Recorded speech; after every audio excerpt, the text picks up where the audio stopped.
ব্রট to you by V-Guard, co-powered by Sensodyne ও ভিমল বলো কথা কেশরী। Associate sponsor UltraTech cement. রাজভবনের খবরে আমাদের নজর রাখতেই হবে, তার কারণ রাজভবনের মতো একটা জায়গায় শ্লীলতাহানির অভিযোগ উঠছে।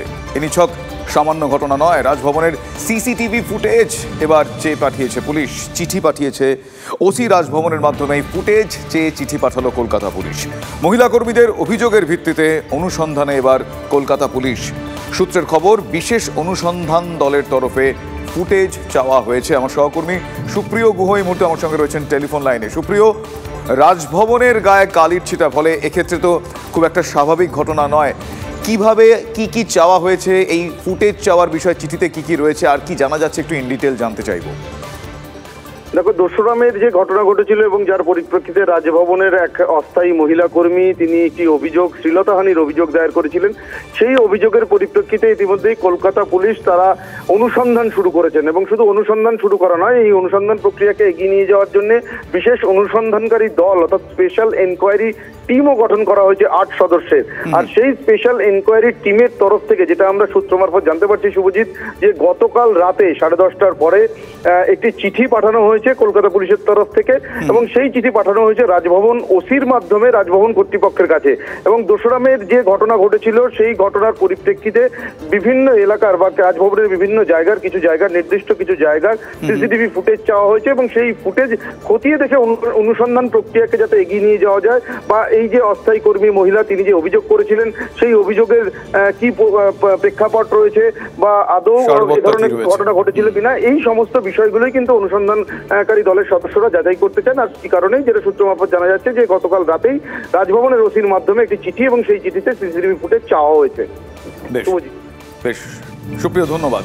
আমি কথা বলছিলাম সহকর্মী সুপ্রিয়র সঙ্গে। এই মুহূর্তে রাজভবনের এই ঘটনায় এখন ক্লোজ সার্কিট ক্যামেরার ফুটেজ চেয়ে পাঠানো হয়েছে অনুসন্ধানের জন্য। এই ফুটেজ অত্যন্ত গুরুত্বপূর্ণ। রাজ্যপালের বিরুদ্ধে শ্লীলতাহানির অভিযোগ নিয়ে সরব হয়েছেন বিজেপির দিলীপ ঘোষ। তিনি কি দাবি করছেন? তার দাবি, নাটকের স্ক্রিপ্ট তৈরি ছিল। তার মন্তব্য, এ নিয়ে তৃণমূল বেশি বলছে, আর কেউ কিছু বলবে না। সেই বক্তব্য আপনাদের শোনালাম। কিন্তু আইন বলছে রাজ্যপালের বিরুদ্ধে কোনো ব্যবস্থা নিতে পারবে না পুলিশ। কিভাবে, একবার আপনাকে গ্রাফিক্যালি দেখাই আপনাদের। ভারতীয় সংবিধানের অনুচ্ছেদ 361-তে বলা হয়েছে, রাষ্ট্রপতি ও রাজ্যপাল তাঁদের পদে আসীন থাকাকালীন তাঁদের বিরুদ্ধে কোনো আদালতে কোনো ফৌজদারি মামলা চালানো যাবে না। রাষ্ট্রপতি এবং রাজ্যপাল তাঁদের পদে আসীন থাকাকালীন তাদের গ্রেফতার করার বা কারাবাসের কোনো প্রক্রিয়া কোনো আদালত চালু করতে পারবে না। পাশাপাশি রাজ্যপালের পদে উত্তর পূর্বের 2 রাজ্যের দায়িত্ব সামলেছেন তথাগত রায়, আপনারা জানেন। তিনি কি বলছেন একবার শোনাই আপনাদের, তারপর আরেকটু ডিটেলিংয়ে যাব। আজ পর্যন্ত সুপ্রিম কোর্ট এটাকে কোনোভাবে ইন্টারপ্রেট করেননি, কারণ এরকম কোনো প্রশ্ন ওঠেনি। কিন্তু plain reading of the law যাকে বলে, আমি যদি অনুচ্ছেদটা পড়ি তাহলে যে স্বাভাবিক মানেটা পাই, তার মানে হচ্ছে যে রাজ্যপাল এবং রাষ্ট্রপতির বিরুদ্ধে এরকম কোনো ফৌজদারি মামলা করা যায় না। ভারতীয় সংবিধান অনুযায়ী রাজ্যপাল পদে আসীন ব্যক্তির বিরুদ্ধে পুলিশের পক্ষে কোনো তদন্ত চালিয়ে যাওয়া সম্ভব নয়। তাহলে অভিযোগকারিনী কার কাছে যেতে পারেন, তার অভিযোগ নিয়ে প্রশ্ন তো উঠবেই। আর এই নিয়ে অবসরপ্রাপ্ত প্রধান বিচারপতি দেবাশিস করগুপ্ত কি বলছেন একবার শোনাবো আপনাদের। আমরা দেখেছি যে সংবিধানে রাজ্যপাল নিয়োজিত হন প্রেসিডেন্টের যে ওয়ারেন্ট তার মাধ্যমে, এবং এটাও বলে দেওয়া আছে সংবিধানে যে সাধারণত তাঁর টেনিওর থাকে 5 বছর। রাজ্যপালের যে অফিস, এই 5 বছরের আগে কিন্তু এটা বলা আছে যে রাষ্ট্রপতি during the pleasure of the president governor এই পদটাতে থাকেন।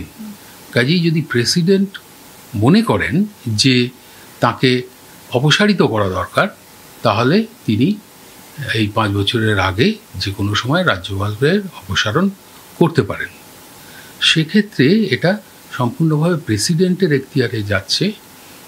ফলে অভিযোগের যথোপযুক্ত জায়গা পুলিশ নয়। কাজেই যিনি অভিযোগকারিনী তাকে উপযুক্ত ফোরামে যাওয়াটাই বাঞ্ছনীয়। Brought to you by V-Guard, co powered by Sensodyne ও ভিমল, বলো কথা কেশরী।